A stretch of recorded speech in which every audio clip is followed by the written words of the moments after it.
Hello everyone and welcome back to the Red Path. My name's Jack and today is episode 25 of WAAC Weekly, show where we look at Team Red Path news as well as world eaters out in the world. This week 230 games played, so slightly on the lower side, but a big 55% win rate as well as including 5 RTT event wins. Let's get into the new.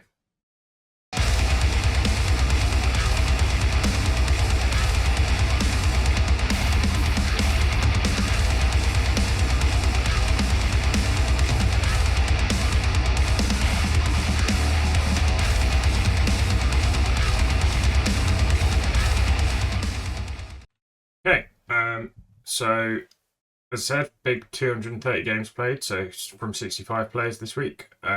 Little on the smaller side, we've been over 300 for the last couple of weeks. Still pretty good showing. 5 event wins, including RTT event wins. So that's pretty good. Got a couple of podiums in some GTs as well that we'll get into later. And the rankings, fair amount of movement in the rankings this week. Warhammer Fest has now gone up. Dara was a little afraid that it might be a Phantom event, so that it wouldn't have gone up, but it has now. So lots of people got lots of points. Dara got massive points. I think he got like nearly 200. There was some really strong performances. However, in the rankings, Matthew Tweedle retains the top spot with a total of 723.51 ITC points. Michael Hooper of Team Iceland, so my Fesh round 5 opponent, is up into second with his massive one performance netting him 215 ITC points for I think 17th place, which puts him on 706.44 ITC points for the season. Peter Duff is up into third with his strong Fesh performance seeing him to 692.66. Guillermo Rossi is up into fourth with 674.01.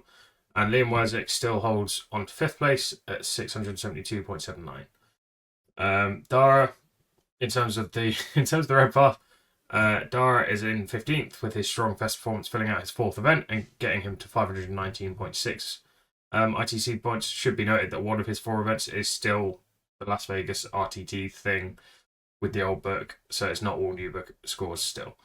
My fairly average Fest performance is my best scoring event to date, which I don't think says much about my performance with the new book. I'm up in 17th with 513.96 ITC points. Jamie is in 26th on 464.06. A decent event performance to go up from this weekend, which we'll get into in a sec.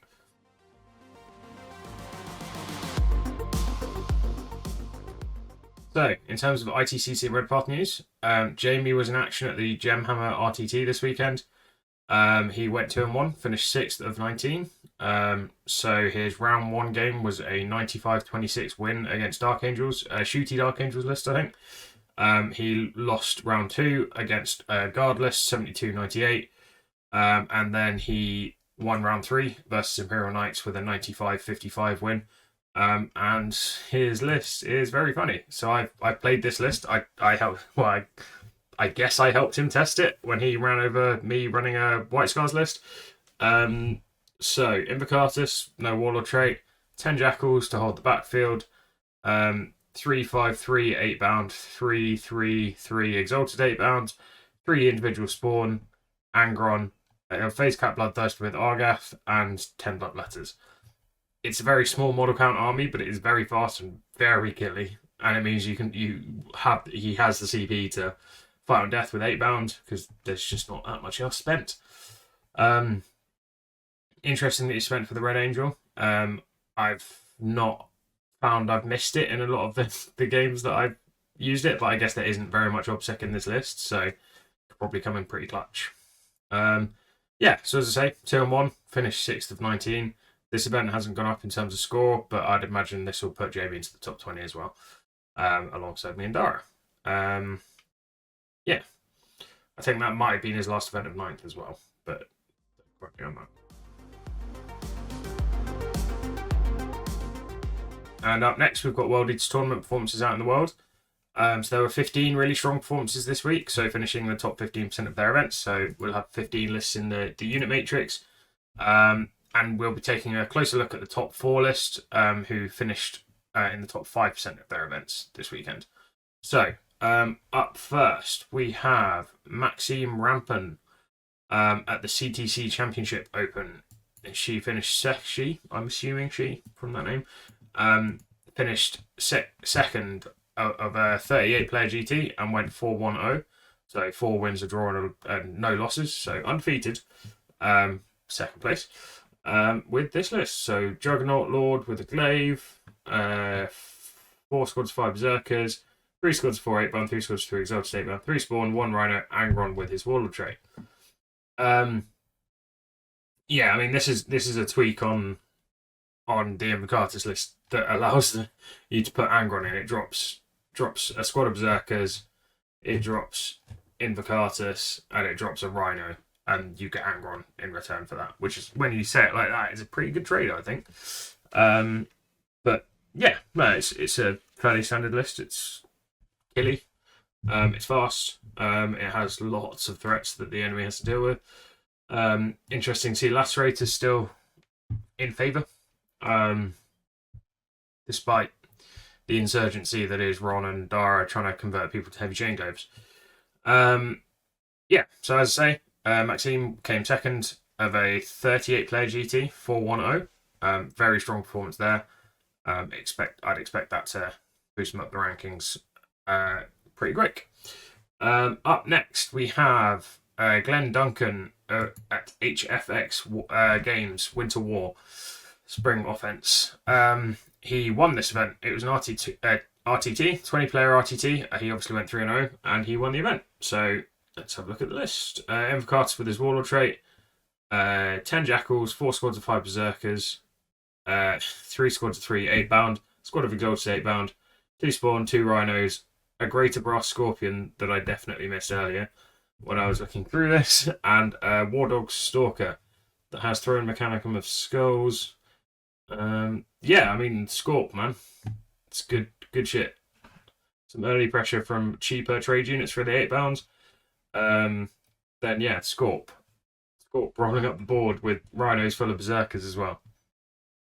And then, the thrown Mechanicum of Skulls gives them reroll charges, and then when they're favoured, it's exploding 6s to hit in melee. The Stalker is an unusual knight to look to use, but cool to see some difference. Yeah, so the Stalker has reroll charges from the thrown Mechanicum of Skulls. It has Frenzied Invaders, which gives it exploding 6s to hit. The favoured ability for throw Mechanicum is exploding 6s to hit in melee, so that's double exploding 6s to hit. And then Loping Predators means advance and shoot. So it's coming up the board real fast. Shooting its chain cannon. It has, doesn't say, so Reef Chain Talon. So that is either the flat 3 damage strike with 4 attacks, or the 8 attacks at strength 6 -3 1 damage with double exploding 6s potentially. I assume the chain cannon, the reason it's a stalker and has a gun and can advance and shoot is so that it gets favoured before it gets into combat, and then has the double exploding 6s to hit.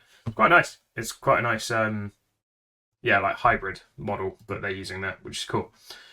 Great Brass Scorpion obviously distracts some of the fire off that as well, while also being immune to psychic, which is always great.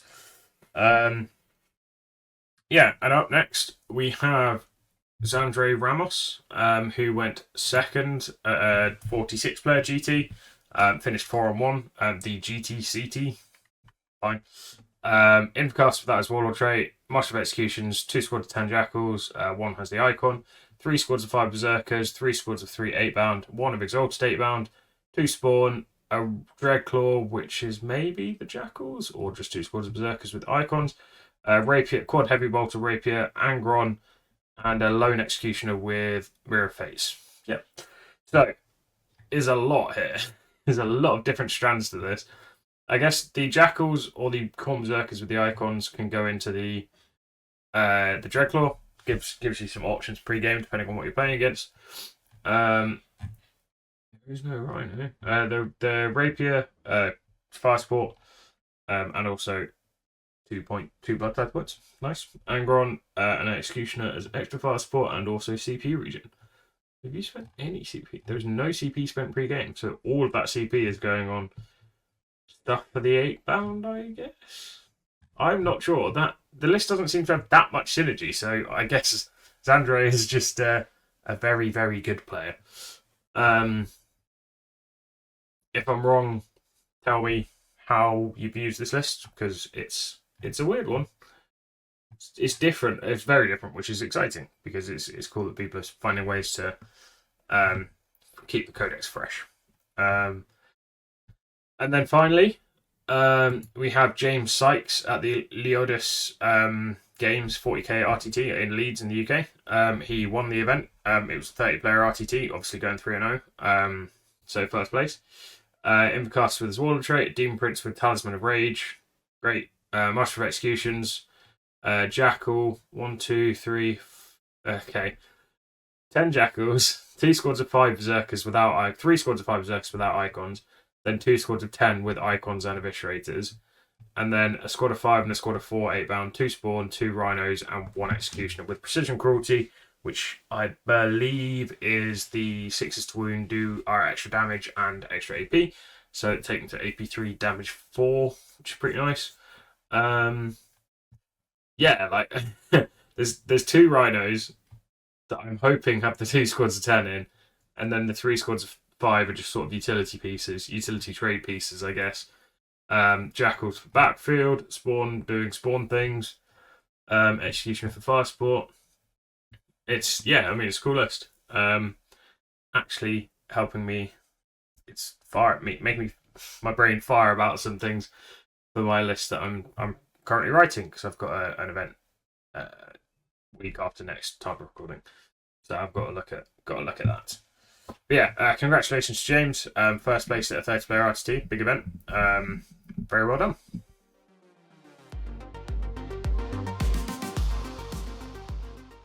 And finally, we have, well, not finally, I always say this, we have the unit matrix. So just a record of what units did well this week, as well as how many of each was in the top list of the week. So let's have a look. The first thing to note is that there were no lists that all used the same. Well, no, not every list had the same unit in. So Invocatus was only in 12 of 15 lists, which is cool. It's good to see, because obviously we've had many weeks now where Invocatus is nearly completely just 100% of the time. Berserkers 8 bound, Exalted 8 bound remaining popular. I did just want to call out, so down here somewhere you'll see Lord of Skulls was in one list, Khitan Ravager was in one list, Greater Brass Scorpion was in 2 lists. There was a list, and you might be able to see it here. There was a list that was a Disciples list that was a Khitan, a Lord of Skulls, a Greater Brass Scorpion. It was Disciples. It had Angron and it had Invocatus in, and that was the list. And that went, I think it won a small RTT. It went 3-0 from memory, which is fucking funny, to be honest. Just really funny, because that's a very funny list, and must have been an absolute blast to play. Yeah, Angron making a bit of resurgence there in 10 of 15 lists. People dusting off the Primarch, having some fun with him just before 10th. And I guess now is the time, right? If you just don't care about the events, right? Because it's the end of night, so who does? The other thing to note, Night Allies, pretty popular. 6 lists of 15. So they've remained fairly consistently popular throughout the codex, more so than demons, and I think that's probably a reflection on what they offer compared to demons. So demons offer anti-psychic. This is kind of the argument I've had since the start, is that demons offer anti-psychic, which is great, but not all armies in the game use psychic. Indeed, like, not many armies in the game use psychic, in the scheme of things, and then, or the armies that you're facing generally, and then knights provide shooting, which we don't have. Demons can do shooting as well, just not very well. Like, scroll cannons are very, very cheap for what they are, but it's not quite the same volume firepower as executioners. And I think, like, people are now looking at, like, like Vindicator laser destroyers. Rapier batteries have obviously been fairly popular across the book, or since they've been usable. But I think knights, yeah, I mean everyone likes knights as well, like big stompy robots. It's fun. So yeah, no, it's cool to see that trend continuing even as we're entering sort of the twilight of the edition. Yeah, so also very cool to see that this amount of diversity where there's 20% of lists, yeah, just had completely different names. Good shit. And then finally, just onto the great game. So taking a look at the number of God-aligned Legion players for each god. World Eaters continue to soar, gained another 50 players this week, so we're up at 551. Death Guard are in second with 460. Thousand Suns languishing down in third on 288. And Emperor's Children right at the bottom on 128, as expected, because they have no book and aren't as good as they used to be. Yeah, so that's me for this week. Join the Discord, join the discussion, all that good stuff. Like, comment, subscribe to the video. Is there stuff you want me to include next time? Within reason. If there are bits that you don't like about it, tell me, please. Always looking to improve. Tell me in the comments. But most importantly, guys, stay healthy, stay safe, and kill main burn.